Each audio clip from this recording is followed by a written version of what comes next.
Once upon a time, in a quiet meadow where the wildflowers danced in the breeze, lived a gentle soul named Country Mouse. His home was a cozy, hollowed-out tree stump lined with soft green moss and dried autumn leaves. Every morning, Country Mouse would wake up to the sound of chirping birds and the smell of fresh dew. He spent his days gathering sweet berries, crunchy sunflower seeds, and tender roots. It was a simple life, but his heart was full of peace, and he never felt lonely in his beautiful garden under the sun.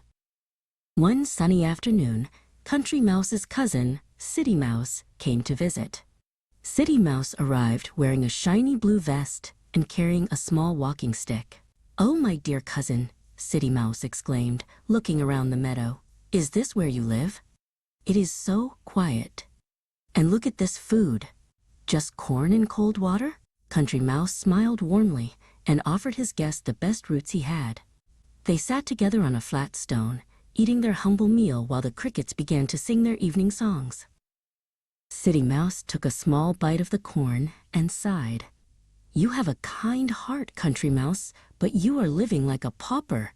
In the city, we have feasts every night. We eat creamy cheeses, honey cakes, and sweet grapes that sparkle like jewels. You must come with me and see how wonderful life can be. Why stay here in the dirt when you could live in a palace?" City Mouse spoke with such excitement that Country Mouse began to wonder if he was missing out on a world of magic and wonder. So the two cousins set off on a long journey. They walked past the whispering woods and over the silver bridges until the air began to smell of coal smoke and expensive perfumes. Finally, they reached a massive house made of red brick and white stone. "We are here," whispered City Mouse, leading Country Mouse through a tiny crack in the wall. Inside, the ceilings were as high as the sky, and the floors were as shiny as a frozen lake. Country Mouse had never seen anything so grand and shiny in his life. City Mouse led the way into a magnificent dining room. On the giant wooden table, there were leftovers from a grand party. There were piles of golden bread, slices of pink ham, and jars of thick yellow jam. City Mouse hopped onto a silver spoon and began to nibble on a piece of rich chocolate cake. "See?" he squeaked happily. "Did I not tell you? This is the life. No more dry corn for us, my cousin.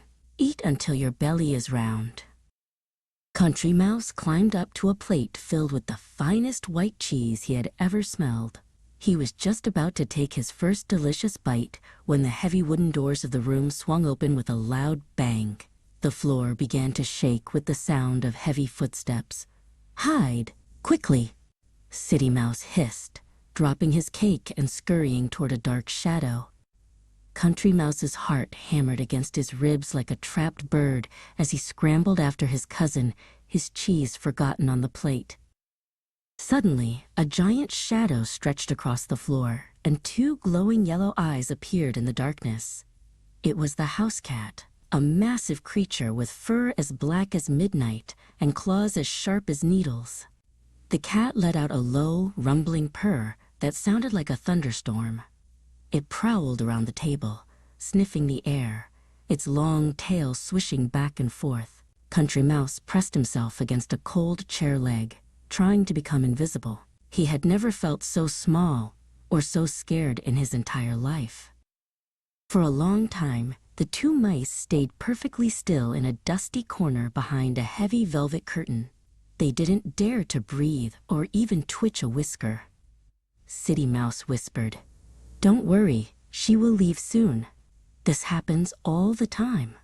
But Country Mouse was trembling from his nose to the tip of his tail. He missed the quiet rustle of the leaves and the safety of his mossy bed. He realized that the city was full of treasures, but it was also full of many terrors. Finally, the cat wandered away, and the house became quiet once more. City Mouse hopped out from the shadows, brushing the dust off his blue vest.